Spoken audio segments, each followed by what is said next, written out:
Cipher case और तोशा खाना case के हवाले से इमरान खान के वकील नईम हैदर पंजूदा साहब ने लाइव आके बताया कि इमरान खान साहब को जेल में गए हुए 24 दिन हो गए हैं। उनको एक गैर कानूनी गैर आईनी फैसले के अंदर गिरफ्तार किया गया, जो एक बहुत बड़ी ज्यादती है। और आज हमें पूरी उम्मीद है कि इंशाल्लाह खान साहब की जमानत हो जाएगी, उनकी सजा जो है सस्पेंड हो जाएगी।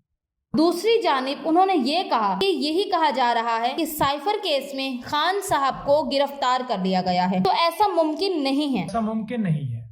उसकी रीजन ये है कि आइन का आर्टिकल 10(1) ये वाज़ेह कहता है कि अगर बंदा गिरफ्तार है और आपने मजीद किसी मुकदमे में गिरफ्तार करना है तो उसे लाजमी आपने इन्फॉर्म करना है कि आपको इस मुकदमे में गिरफ्तार किया जा रहा है या कर दिया गया है। अभी तक ना उन्हें इंफॉर्मेशन दी गई है और ना हमें इंफॉर्मेशन है। तो अगर 6 दिन पहले गिरफ्तारी हुई है तो 24 घंटों के अंदर कानून ये कहता है कि आपने मुतलका कोर्ट में इस बंदे को पेश करना है। तो अभी तक ना पेश किया गया, ना किसी जगह के ऊपर उन्हें इतला मिली है। अगर पुरानी गिरफ्तारी डाली जाती है आज से 4 दिन पहले की, तो वो बिल्कुल गैर कानूनी होगी, वो आइन की खिलाफ वर्जी होगी, वो गिरफ्तारी नहीं डाली जा सकती। इंशाल्लाह इस केस के अंदर जमानत हो जाएगी और हमें पूरी उम्मीद है कि खान साहब को रिलीज कर दिया जाएगा। कोई ऐसा एक्शन होता है तो लीगली हमारे पास भी हम पूरा हक रखते हैं, इंशाल्लाह